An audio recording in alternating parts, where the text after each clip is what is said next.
Welcome to Southern Summers and Northern Winters. Hi, Mark. How are you this week? I'm fine, Anders. Had a pretty good week so far. Had worked on the weekend, so nothing fancy going on at this stage. But this weekend coming up, me and Rebecca get our motorbike licenses, so that's a little bit exciting. So nice. Next time we go to Bali or Thailand or Vietnam or anywhere we feel inclined, we'll be able to jump on a motorbike or a scooter, more likely a scooter, not really a motorbike, but the license entails being able to ride a motorbike, obviously, because they don't have a scooter license or a motorbike license. It's all just combined. So we can, jump on a scooter legally and not have to worry about not falling under the travel insurance banner, because that's what happens to a lot of people. They hire scooters with no licenses, fall over, get injured, and then spend the rest of their life paying that bill off. That's not going to happen to us. So this leads me to a question, because how do you get the courage to actually dive into the traffic in Asia? Because every time I've been there, it's just what a nightmare. Well, I don't know yet, because we haven't done that yet, but I will certainly try it. Rebecca's a little bit more hesitant than me to get on the scooter in Bali or Thailand, I guess, or somewhere like that. So where we probably the first time we'll do it is in Bali, because we stay in Bali in an area called Sanur, and it's a little bit quieter, and there's one main street, but it's in the area, but it's not really busy like some areas in Bali. So that's probably where we'll dip our toes into the water or onto the bike for the first time, I would assume, anyway. Yeah. Well, I wish you good luck with that, because I wouldn't have the courage, to be honest. There's just way too, one time in Bangkok, I was just looking at the traffic, and I was just saying, why do they even bother? Because it seemed to me that it was constantly just still stand. Bangkok is crazy. Yeah. It sort of wasn't really out of necessity. It was more the fact that I see all these nice photos of people like just going to find beaches and places, and you can't do that unless you've got transport. Like, I mean, you can hire a driver in Bali and cars like that, but if you don't actually know what you're looking for, you still can't say to them, let's go here. You sort of need that. True. You need that freedom to actually just say, okay, I might turn down that road there and and see what's there. I might go up that hill there and see what's there. And unless you've got your own wheels, I guess that's something that you just can't do. So you can't find them places a lot of times that that may be magical, that you might like, unless you have your own transport and your own will to go and explore a bit, I guess. That's true. I mean, it does make you more flexible. I mean, you can that agility. It just it can be like priceless. It can be very. It's unparalleled, I reckon. Yeah. So most definitely. Yeah, absolutely. I can actually see that. It's a good point. And it's really hard to, like I said, to pick it out. Like, we have a driver that we use in Bali all the time, and his name's Putu, and he runs his own company called Bali Travel Time. So if anyone's going to Bali, look up Putu. Really good driver, does airport pickup, does day tours, all that sort of thing. But, if you say to him, take us somewhere out of the ordinary, it's still like, you just sort of... you don't really know someone's taking you there, so it may be somewhere that they like, but not necessarily you like. So, but you just need that flexibility yourself. I think, sometimes to be able to stop somewhere, and that was one of the good things when we did some long-term travel in Europe and we had a car. Like, you could just stop and turn down a road or things like that. But if you're on a bus or a plane or a train, even the option's taken away from you, really. So there's a lot to be said for hiring a car or a bike, and just having that flexibility to say, hey, I'm just going to call in here and have a look. I like that.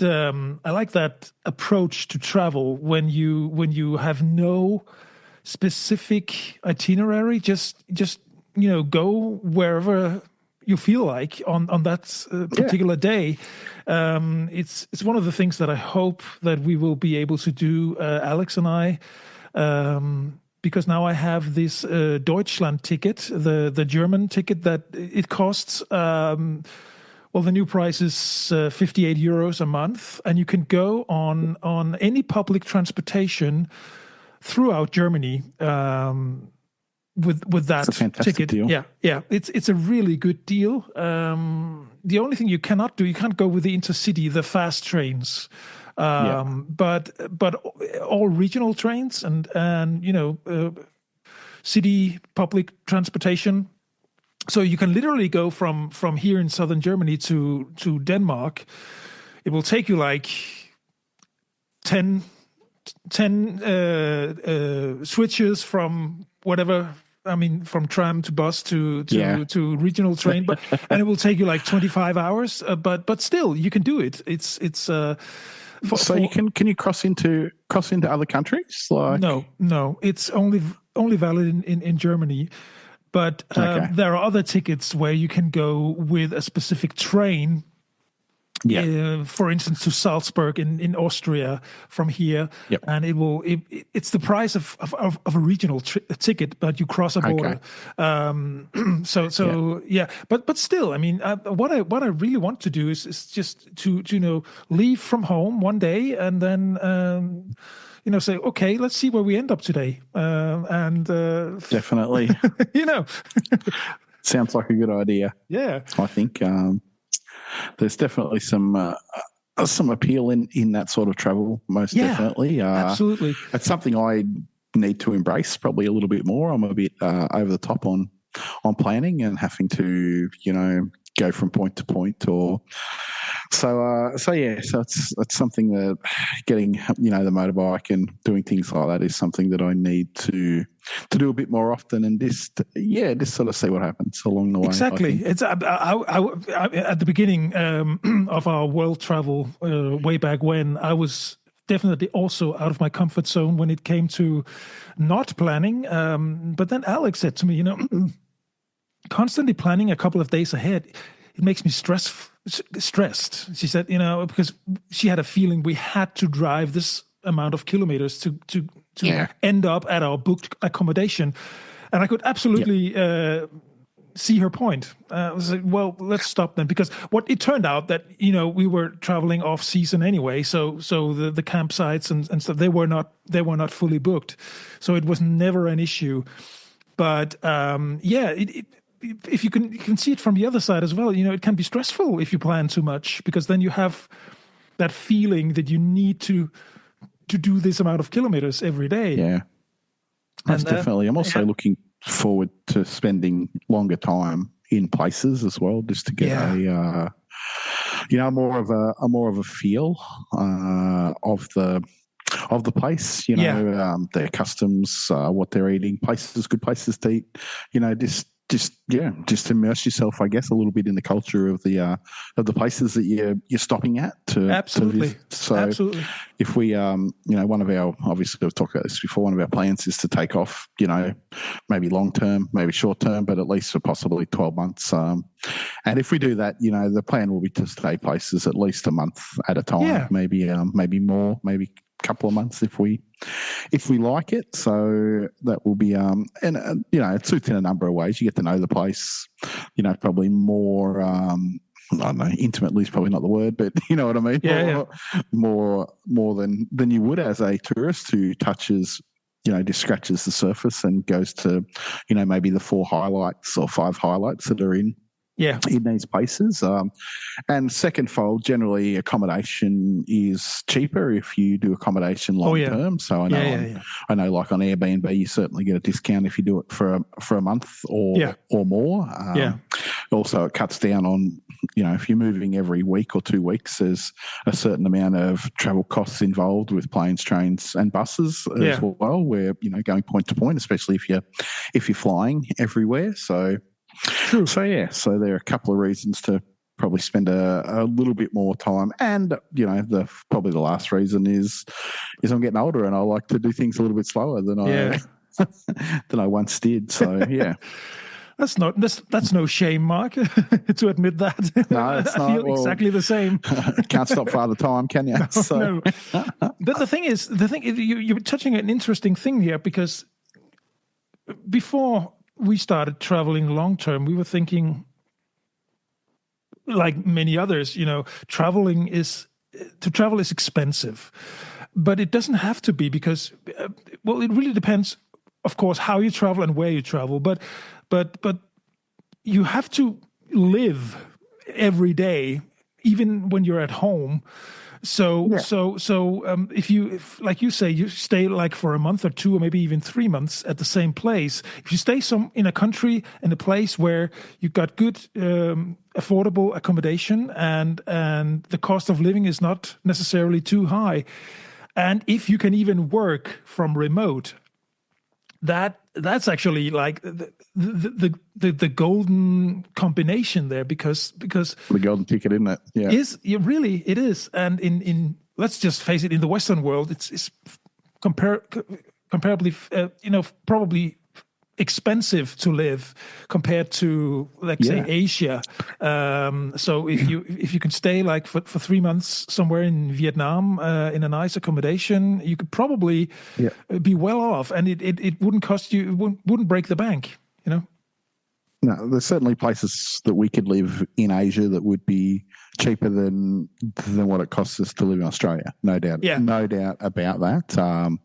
So like I often watch a lot of YouTube on long-term travelers, because a lot of them do, price breakdowns on where they're staying and what it costs them. And I've been watching this Australian couple who are living in Siem Reap in Cambodia, which is, for people who don't know, is where the Angkor temples are. And they're living on, she said, I watched her breakdown, somewhere around $2,000 to $2,500 Australian a month, which would be around, I don't know, 2.5s, around 1,200 euros, something like that a month. And that's accommodation. They eat out every night. They have lunch and breakfast at home, but they eat out every night. In their budget, that's enough to go away one weekend in Cambodia to, say, a different city or a different area for a weekend as well. Includes food, petrol. They have motorbikes that they hire. So all that sort of stuff, can break down to well and truly under $3,000 Australian, which would be, like I said, about 1,800 US, or similar 1,500 euros price. For a month. So. As long as you're, like we've said before, as long as you're living and you're not planning to go like you're going on holiday, all the time, you can certainly live for cheap in Asia. So most definitely. True. And when we started our world tour, it was we compared everything to Copenhagen. Copenhagen is one of the most expensive cities in the world, and the cost of living there is insane. So everything that we where we ended up was just cheap compared to Copenhagen, and so even Australia or New Zealand. I hear you. I don't know so much about Australia these days, but back then it was probably a lot cheaper. But Australia's probably one of the more expensive countries to come to these days, and New Zealand's probably even more expensive than Australia. When we went there, I think like petrol was nearly $3 New Zealand a litre, like last year when we were there. So it's a fairly expensive country, but I mean, it's just the way the world is. Everything's expensive, isn't it, at the moment? No matter where you go, especially in the Western world, it's you definitely pay a premium for anything. Like, you're lucky to find you go to Melbourne for a night and you'd be paying $200, so 120 euros for one night. And that'd be at a fairly average hotel. Nothing fancy, just average. Just average, just bare bones, nice. I mean, clean, safe, but nothing special in there.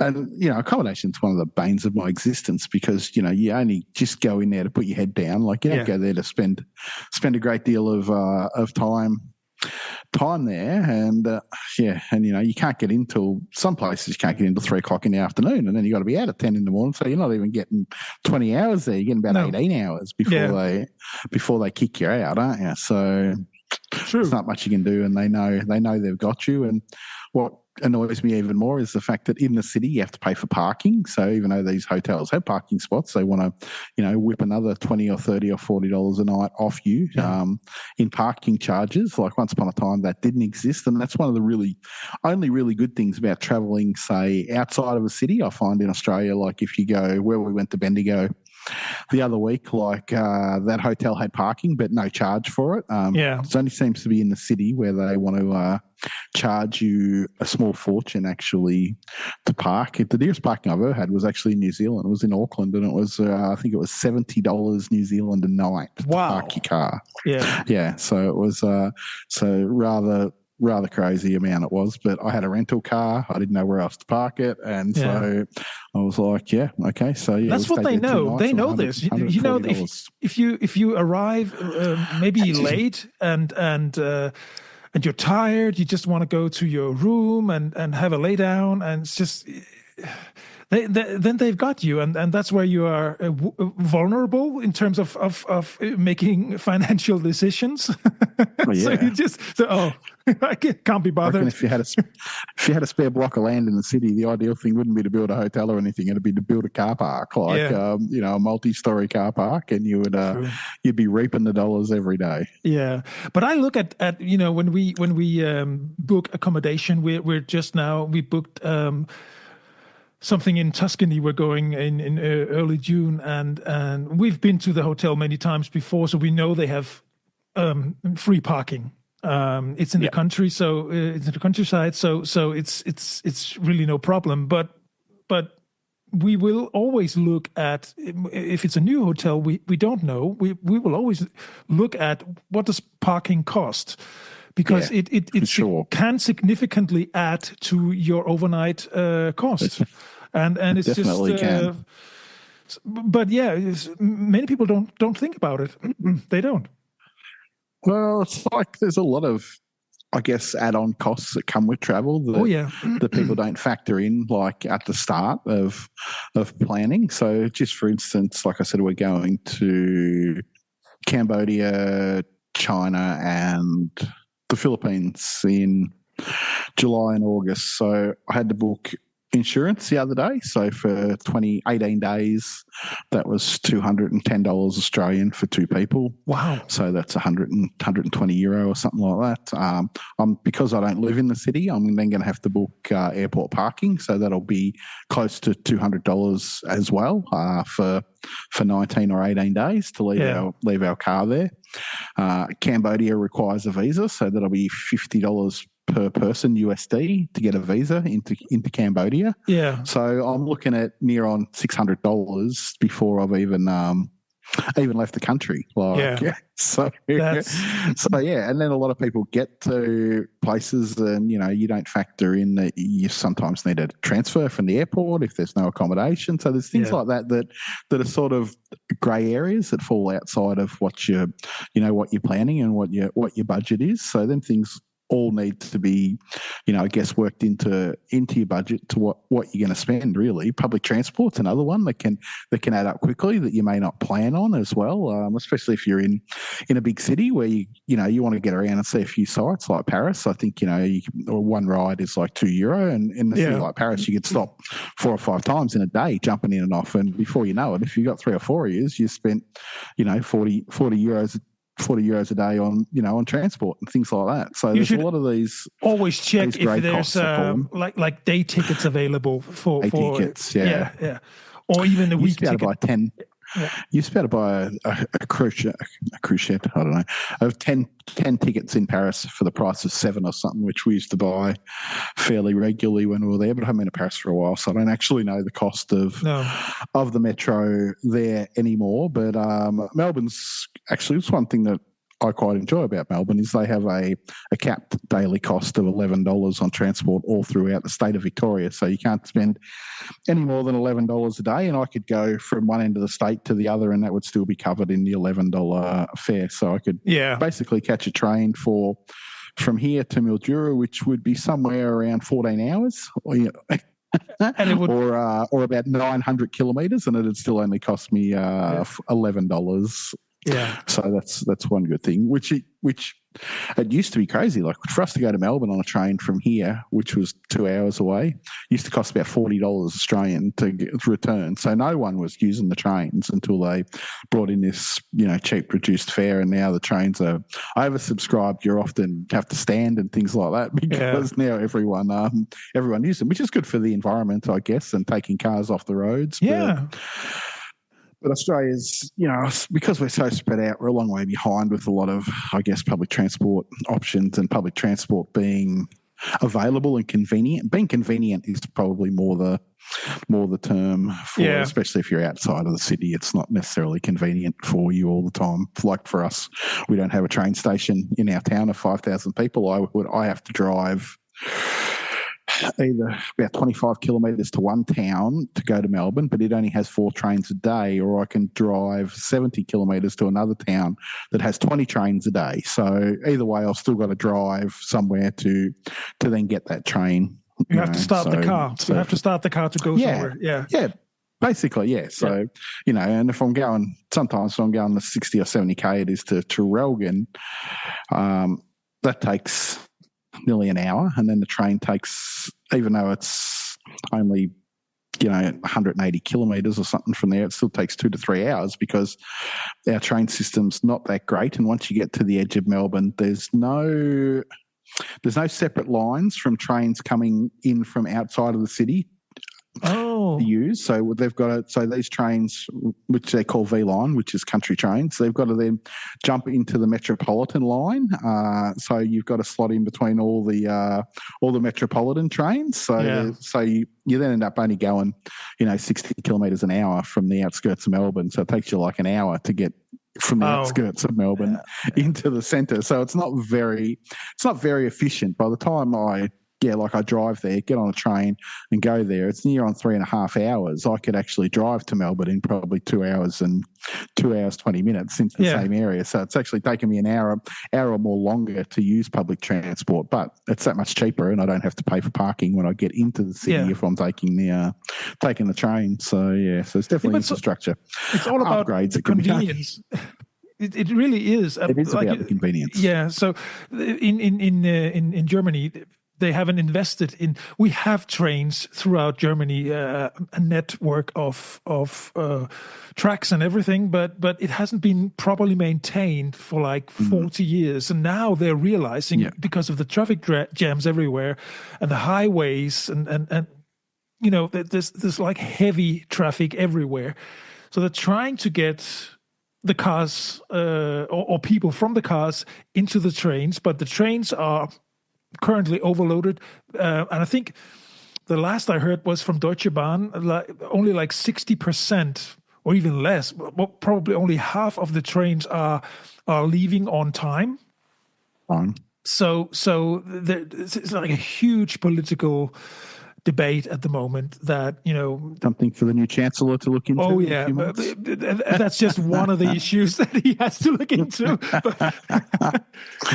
But it's I hear. Yeah, but they're really trying to get people away from the roads and on into the trains, but. It's, as you say, it's all about convenience, and at the moment, it's really not convenient very much to travel by train. It's getting better. They are upgrading the train, the wagons and everything, but it's just it's still like sometimes traveling like 40 years back in time. When you went. takes a lot of forward planning. Like I know I've travelled on. Trains in England, like from say Manchester or Liverpool to London, and they've obviously got designated lines for their country trains. So you're up until 5 kilometres before the station. You still go on 100 miles an hour through the middle of London because they've got that's the only train that's running on that line. You're not jumping in and out of metropolitan trains and things like that, which is really great. But I guess the longer you leave things, much like Melbourne, there's not much room to duplicate these tracks now and make standalone ones without bulldozing houses, or costing you $1 trillion to build a tunnel that's 30 kilometers long or 40 kilometers long from the outskirts of the city. And at the moment, they're already spending I think $8 billion building some tunnels in Melbourne now for trains, and they've still halfway to building a train line to the airport. Melbourne, once again, the only city in the world without a direct train line to the airport, and one of the worst airports, but we won't go into that. That's a whole different story. They have the same issue here in Munich. That they're building there's a main central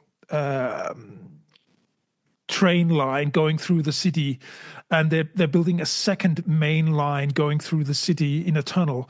And this has probably been overdue for 25 years, but now they're doing it, and they're 5 years in, and there's at least another 5 years until it's finished. So the entire city center is like one big construction site. I mean, by now we're all just used to it, because that's just how it is. Most definitely. Munich is growing. Munich is growing very fast, and the infrastructure cannot follow. It's just so we just used to having. It's the same as Melbourne. They reckon the infrastructure in Melbourne will collapse literally in the next 20 years, because they're forecast. I think in the next 30 years, they're forecasting Melbourne to hit like 15 million people, and we don't. There's no way they have the infrastructure to handle a city of 15 million people. They're struggling now with 5 million people. Yeah. So you would think that tax money coming in from all these extra people living there that could finance at least some of it. But you would think so, but the state's nearly bankrupt. I think Victoria. They're about to downgrade our credit rating, Moody's are, and things like that. Our last premier through COVID, I think nearly bankrupted the kitty. So wow, things aren't all that rosy in Victoria financially. So why do we hear stories like that all over the Western world? It's just because I mean, the entire UK as well. I just read somewhere during the weekend that they simply cannot raise the taxes anymore because there's no tolerance for that amongst the population. That's not an option. But still, the state is bankrupt. It's the same as Australia. There's so many taxes. There's tax upon a tax upon a tax upon a tax. Like you can only pay so much tax. Like where does the money go? Well, I don't know. I mean, in Australia we have pretty good healthcare, which is free, and schooling is meant to be free. So there's good points to having to raise that money, and we do get a kickback back from it. Like, I mean, we're not America. You don't have to have private health to go and access anything. Yeah. So you can, and quite often you can go and see doctors that bulk. It's called bulk billing. So you actually don't pay nothing. The government pays for it all. Yeah, we have the same here. Yeah, but it's just, I don't know. It's a lot of people are getting fed up with the whole concept. Well, we've talked about this before. The whole political turmoil and circle. You get your wage. They take tax out of that. You go to the supermarket, you buy something. There's tax included already in that, so you're paying tax again on that. So every single thing that you do with your money is taxed, 4 or 5 or 6 times. Everything you do, like how many taxes can you take? They want you to have a pension or superannuation, but then if you put too much in it, they tax that. It's all everything. There's a tax for absolutely everything. Like True. To the point where. Yeah, and the cost of living goes up. Wages don't go up at the cost of living. So, not the same pace, no. No, it's there are things like, as you say, like education, healthcare, and I would say public transportation is really one of the things that this you would. I know it's expensive. I know you don't just lay train tracks all over the country for nothing. It costs it's a huge investment. Yeah. But if you maintain it properly, and if you make sure that things are working nicely, and that the trains are comfortable and all of that, it will keep many people off the streets, off the roads, and it. But you have to start somewhere, and that's just And I think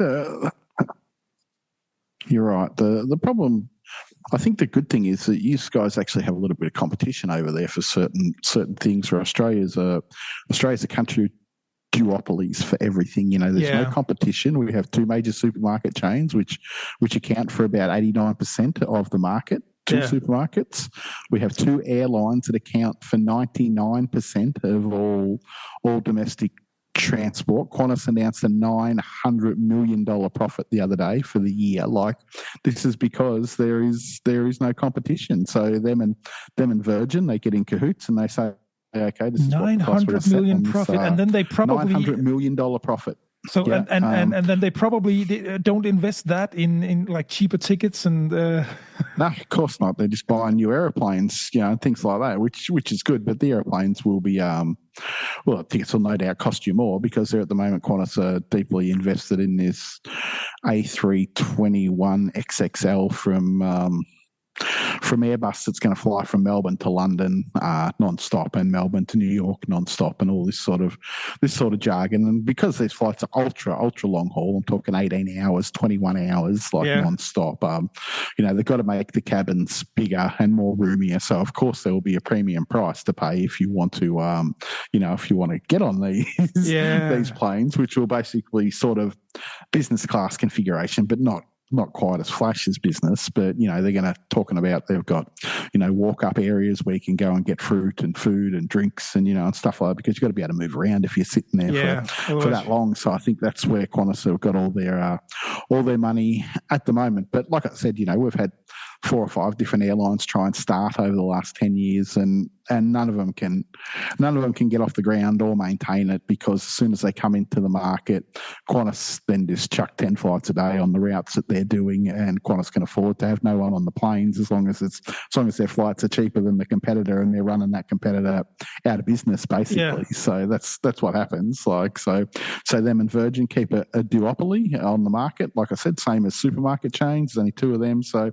lack of competition always means lack of any really good competitive pricing on a lot of things. So we just suck it up, and that's where we're at. And a lot of it's got to do with the size of Australia too. I remember, I don't know if I told you this before, but I remember there was I think a German or a Polish company, Kaufland. They were coming to Australia to open supermarkets, and they spent $20 million in Australia, bought some properties, started to build some buildings, and then overnight they just said, "No, we're going." Yeah, we can't do it because logistically there's too much distance between the capital cities and where we need to go. So we need to build warehouses like everywhere. We can't just have a central distribution and and drive it around in the space of a few hours like you could in a Central European country where you could probably drive. You could have a central or maybe 2 depots, and you could feed most of the country out in 4 or 5 hours in deliveries. Well, in Australia you can't just have a warehouse in Sydney and then drive 12 hours to Melbourne and 25 hours to Perth and things like that. So you've got to have you've got to be right in and have warehouses all over the place, and so it becomes a little bit logistically impossible for a lot of companies to set up on a large scale. Like, I mean, Aldi's been here for 25 years, and I think they're well over 100 stores now, but it's taken them a long time to streamline. It's a long stretch. And they've still only got under 10% of the market in Australia. So yeah. But you're right. It's a struggle in Australia. The distances in Europe. I mean, you can cover if you go from here. Munich is fairly central Europe, and if you go from here, like just 5 or even 10 hours, 10 hours, you're almost in Paris, and that's just, you go through a couple of countries, it's really, well, the distances are so much shorter, and you can reach so many more people. I mean, the population density is very different. So you can have a huge amount of customers, paying customers, with less investment. So absolutely right. So that makes it harder for new companies to come into Australia. They've just got to set up and go little by little, inch by inch at a time, and and see how it goes. And mostly find that the only new companies coming into Australia are all like takeaway food companies and stuff, because they don't have to carry, big warehouses, so they start off with a few shops here and they'll slowly spread out. Like I've noticed, if you Taco Bell lately, they must be coming into Australia about 5 years ago. They're slowly starting to get a spread. Wendy's came into Australia a few weeks ago, with the first store and things. So there's a few of these American ones starting to come in into Australian market because we all love junk food apparently in Australia. We just talked about Wendy's the other day here at home, and because Alex said, Wendy's were in Germany, particularly southern Germany, here in Bavaria. We used to be occupied by the Americans after the Second World War. So there were a lot of American chains. They all disappeared like 25 years ago, but now Wendy's apparently is coming back in southern Germany. So well, funny you say that, because Wendy's was the same. It was in Australia until the early 80s, and then the early 90s, and then they all closed. And so they just opened the first one in Surfers Paradise a month ago on the Gold Coast. Yeah. So with the plans to obviously open a lot more of them, but some of them don't work. I'm trying to think of the burger chain that just came from America that closed. What was the name of that burger chain, Dale, that we went to in New Zealand? Carl Junior's. Yeah. They operated Carl Junior's came in big in Australia for the last 2 years, and then they earlier at the end of last year they closed all the stores. Went not making any money. Franchises were closed, so they closed about 30 stores and just took off. That was it. So they worked on a license with the biggest Danish supermarket chain. For a couple of years, and I think they're closed in Denmark as well. It just didn't work. And I never even actually tried it in Australia. I had it in New Zealand when we were there, and it was okay. And they were probably a fair bit, I would say they were 25 cents dearer than probably McDonald's and stuff like that. But their burgers were a fair size bigger. But so I guess it's not always, you don't always work, I guess. They can only come and try these things, and sometimes it works and sometimes it doesn't, I guess, for big companies. Speaking of burgers, I do like a good burger. We have a couple of good burgers joints in Munich. There's one, and this goes out to New Zealand. So if there's anybody listening from New Zealand, you should go to Queenstown and try Ferg Burger. It's I've heard of that.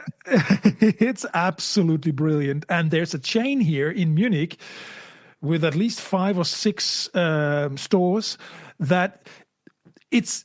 Obviously, they will never admit that it's not a rip-off of Ferg Burger, but the concept is more or less the same, and it sort of looks, the vibe is the same. It's just, but it's really good quality burger, good food for. It's not cheap, but it's not that expensive either. It's just a little bit more than you would pay in McDonald's or Burger King. McDonald's burgers are not flash. Let's be honest. I don't reckon they're. I'd prefer to go to Burger King if I was going to go than to McDonald's for sure. A Whopper or a double Whopper is definitely way better than a Big Mac.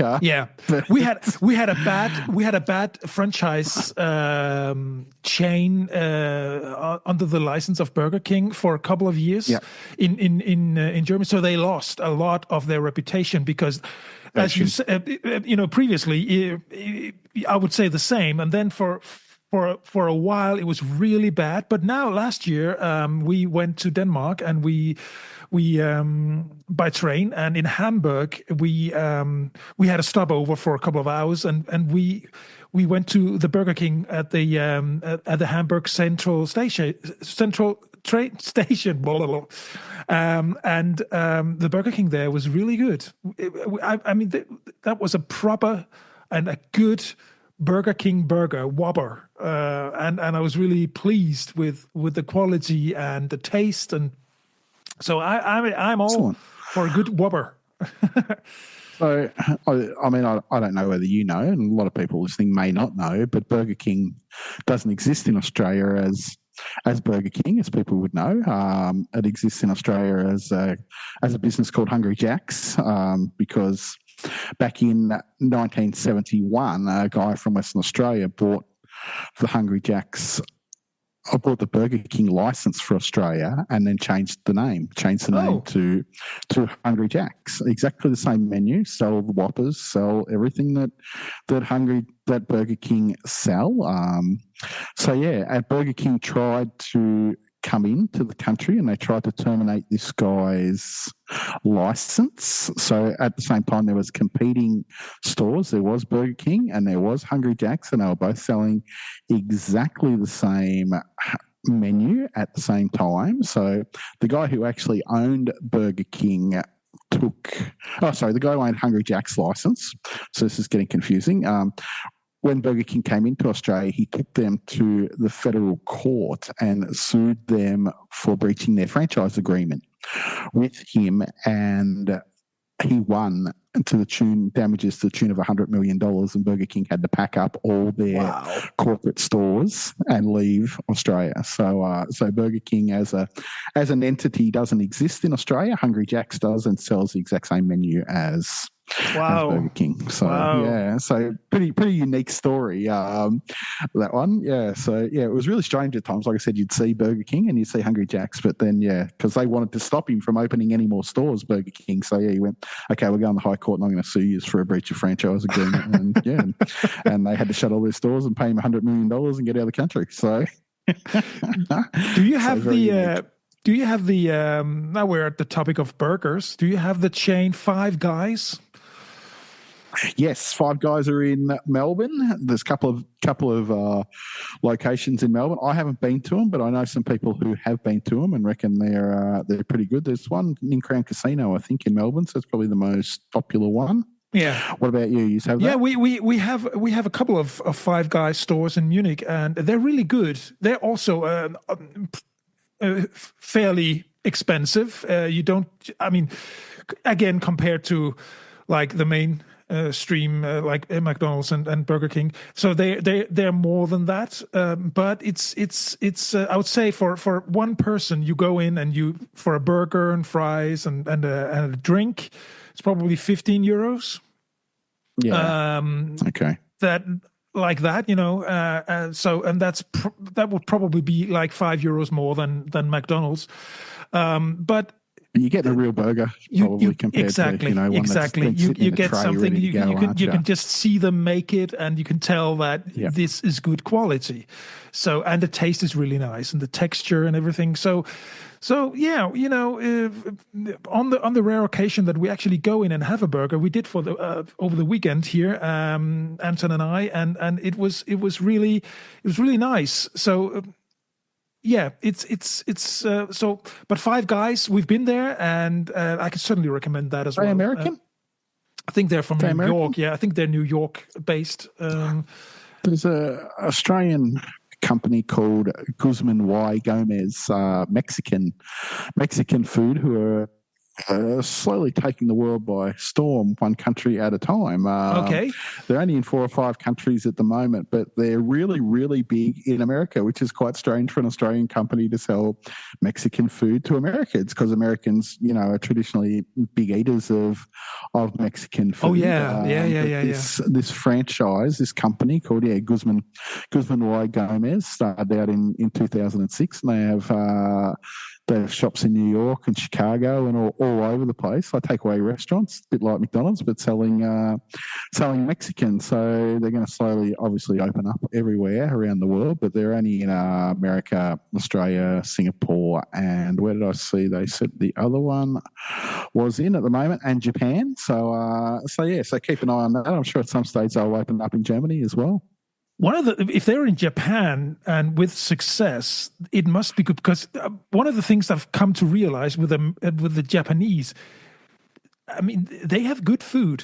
I mean, Japanese food is really delicious, and it's my impression that they're sort of picky with their food. They won't embrace bad quality in Japan. That's sort of my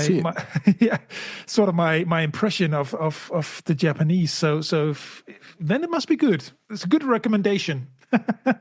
And quite funnily enough, I've never actually had it, so I should go in there and try it at Yeah. some stage. I like Mexican, but I don't eat it. I don't eat it a lot, so I like making tacos at home and stuff like that. Yeah, we do too. Yeah. There's this when I go to the city. There's just so many choices of things we can go and eat, and so there's a few cuisines in front of it in my list that that I generally would go to before Mexican, but I've definitely liked Mexican food. So, but generally I end up at Indian or Korean barbecue or Chinese hot pot or something like that. It tends to be a little bit in front of the Mexican food. So, but yeah, it's in my future. Yeah.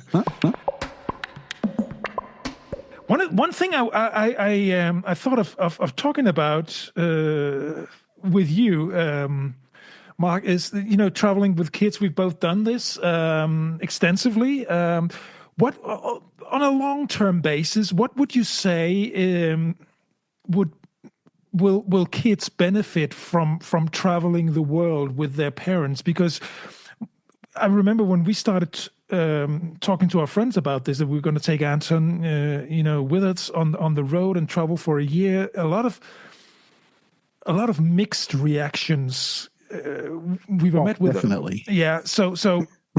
How can you do this? And you're taking away from the safe environment and all of these things. But in the long run, we can definitely see that it has.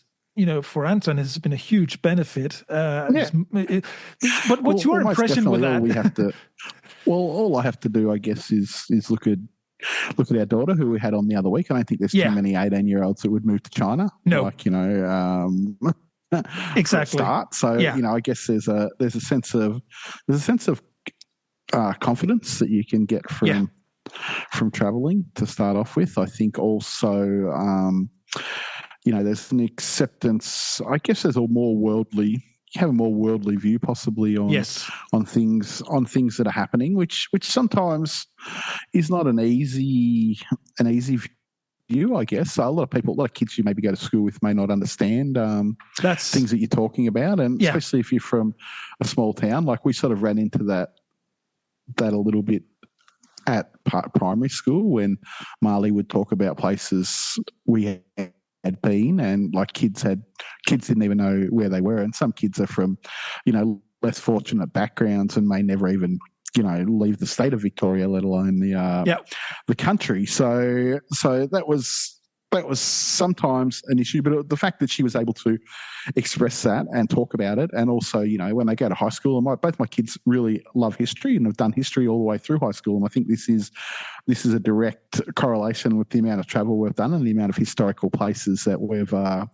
been. So that has definitely spurned an interest in history because Marley does stuff at school now. She does year 11 history, or has before, where they've talked about, for instance, World War II and, Auschwitz, and she's like, I've been there, and I've been to Dachau, and I've been to all those other places, and things like that. So for them, I guess it can make it easily, you can make your kids relate to schoolwork more too. Like, if your subject touches on places you've been and things like that, well, then they can relate a lot more to it because they've actually been there. So it sort of fosters a broader knowledge, possibly as well, of the world. It's not so insular. Like it's too easy to live.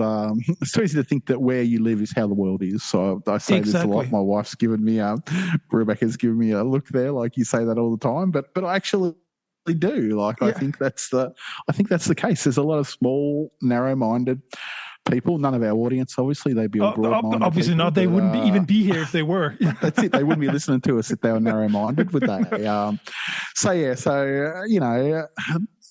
If you don't go anywhere and you don't see anything different, this is what you expect the world is like, is where you live. So you definitely need to go out and have a look. I think it's good for kids at a young age. It's good for adults. It's good for anyone to travel. Literally. Yeah, I couldn't agree more. This you hit it exactly on the mark. And I would say one of the things that probably was the downside was really the homecoming. When we arrived back home and started, Anton started school and kindergarten and all of these things. certainly he was way forward in terms of the other Yeah, kids, most definitely. and that was socially a bit of a challenge, but Yeah, now that he's grown up, he's a teenager now, and yeah, yeah, well, he's still got that world view, and he yeah, can really discuss on a completely, even his teachers say that in school, yeah, he's just, this yeah. is another league and I'm not just saying that, I'm proud of that, and I'm just saying it because he's my kid, but it's just, Yeah. it's traveling, it really is a good investment. No Oh, matter it how you, definitely is it's in just, their. It definitely is in their future, and as long as you're traveling and you're not just traveling and sitting on a beach or going to a theme parks and things like that. Like if you're traveling and you're going to introduce your kids to different cultures and histories and places like that, well then it can only be beneficial. I'm not a big beach traveler, so we've never sort of gone and just sat on a beach for a week or 2 weeks wherever we are. We're always visiting museums, churches, historical sites, yeah, things, anything that we can anything that can give us a bit better understanding about the places we're visiting is yeah, definitely beneficial for your kids and for you, I guess, at times as well. yeah, absolutely, and it's now it's probably many of the things that we saw and experienced back then, it's too far away from Anton. But still, when we look at pictures, he will recall stuff, and so, whoa, yeah, That's it. yeah. So, but that the whole yeah, global view of things, particularly in this day and age, where everything is sort of divided, and there's a lot of these political movements and stuff. It's easy to get Yeah. like caught in some kind of movement going towards various opinions. Whereas if you have a broader world view of things, and you've been to places where they have a different culture, and they have a different mindsets, different Yeah. values, and you've experienced these firsthand, I believe you have more tolerance in general. Certainly opens your Yeah, mind to it, doesn't it? yeah, Opens your yeah, mind to more possibilities than just what you think is right. yeah, exactly. Yeah, and I just wanted to touch base on that because, particularly this past week, what's going on in the world is. Yeah. I just came to think, Yeah. people should take their kids out and see the world. Really, they should, because Yeah, that's it. it's the best education you can give your kids. Yeah, Yes, that is very true, I believe, as well. So yeah, so yeah, and in the end, if you travel with your kids, they'll probably become travelers themselves, yeah. such as my daughter living in a foreign country. I'm very, very And like I impressed with said, that. that may, Yeah, it's. may very well wouldn't have happened if she hadn't travelled Do you before. think? Do So you think Mali will do the same at some point?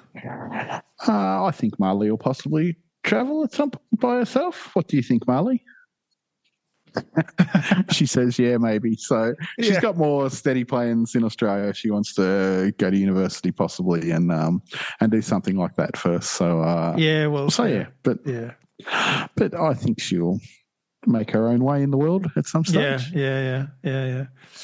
Well, Mark, it's been another hour again. It has. It's always fantastic to It is. dive into a lovely topic once a week. So how long are you staying at that Airbnb? I'll be here at the end of this table again next Monday if Okay. we're on, and then Yeah, we hopefully are. I'll be home the week later. So Okay. that's the plan anyway. But we'll see how quickly these renovations go on for. Well, not renovations, this insurance fix that's going on. They had to pull all the cabinets out of our kitchen today, and there's a guy coming to have a look at the floor tomorrow because water got underneath the vinyl. So Yeah. so what the floorboards are like, and then they might have to replace some vinyl, and then they got to come back and put the cabinets back in, and they got to get some new flooring, and yeah, so it's a really strange system because you have I would just assume, as normal people would, when you live in a town and you have insurance work or something like that has to be done, all your tradespeople would come from, close by to do this, to make it easier to coordinate. So the guy who pulled the cupboards out today, he comes from Lakes Entrance, which is 110 kilometres away. On last Thursday, the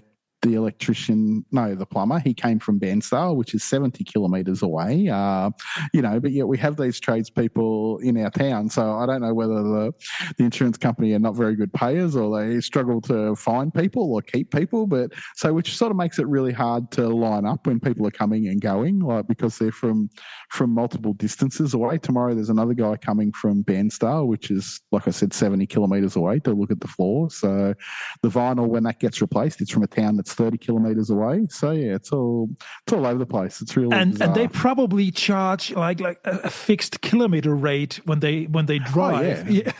Yeah. And the thing is, like today, it sort of ran into a bit of trouble because the guy who was coming to take the cabinets out, like he had instructions for the plumber to like cap off some gas lines and things like that because it was in our kitchen, and take the hot plate out and all this sort of stuff. And some of it hadn't been done, so he had to make alterations to the cupboards that were there. He had to knock a back of one out, so now he'll have to replace that, which he said he can do. There's no problem there, but otherwise he would have had to have waited for this electrician or this plumber who was in 70 kilometres away to find time to come back again, and this is a sort of downfall of not having everyone just in the same town.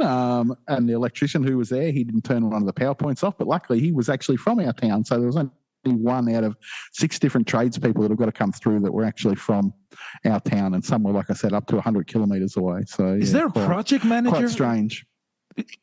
Yeah, well, they're actually further away. They're in Bendigo, or where we were the other week. Yeah. So they're 400 kilometres away. So really? And they just organise it all by phone. And then they wonder why it takes so long, because then they've got to try and organise all these people to then come back and fix everything back in. So I assume we're just waiting for the floor guy to come tomorrow and have a look at the floor and then go, okay, do I need to replace any of that? And then he'll have to obviously come back and replace it because he's probably just coming to have a look at it tomorrow to see what it needs. Then he'll have to come back and take some boards out possibly and fix that. And then from there, then I guess they'll all come back in a line, as to things that need to possibly go in. So after he fixes the floor, the cabinets will have to go back, then the plumber will have to come back, then the electrician will have to come back, then someone will have to come and lay new vinyl. So it's like a nightmare. So they actually said we would probably be out of the house for a month at the start, but they only booked us 2 weeks out. So but I can probably see us being an extra week out. Yeah. So I'd probably reckon possibly 3 weeks before we in totals. And then you wonder why your insurance premiums are so high. Like, because this Airbnb, we were here for 2 weeks and it was like, I think it was like $3,200 Australian for 2 weeks. So what's that, about 1,600 euros or something like that, for a couple of weeks. Like, so you go, well, no wonder my insurance costs a fortune because, like I said, they had some guys come last Thursday and then nothing until today. So it's like a 4-day gap where no one's doing anything, but we can't stay there because there's no water or cooking facilities. So basically, it's quite strange, but I guess that's the way they do it anyway. It sounds a bit like the hospitals in Denmark where they have these the union, various unions. So for instance, the nurses, they are not allowed to push the beds around. You have to call someone to push the bed to another room. All these things, at some point, way back when, it probably made some sense to a certain extent, maybe. But nowadays, in a hectic daily environment where you have various fields of work and various unions representing these workers, and they all need a share of the pie, so to speak. It's just ridiculous, and particularly when in a hospital where you have sick people and things maybe needs to go fast and stuff like that. It's just There's so many rules and regulations, isn't there? It's crazy. Yeah, absolutely crazy. That's a whole different can That's of the world worms. we live in, isn't it? Yeah, Okay, you say g'day to your family. I will, for and me. you do the same, and we'll be in touch I next will. week, same time. No worries, mate. I'll talk to you Okay. next time. See ya. Bye. Bye, everyone.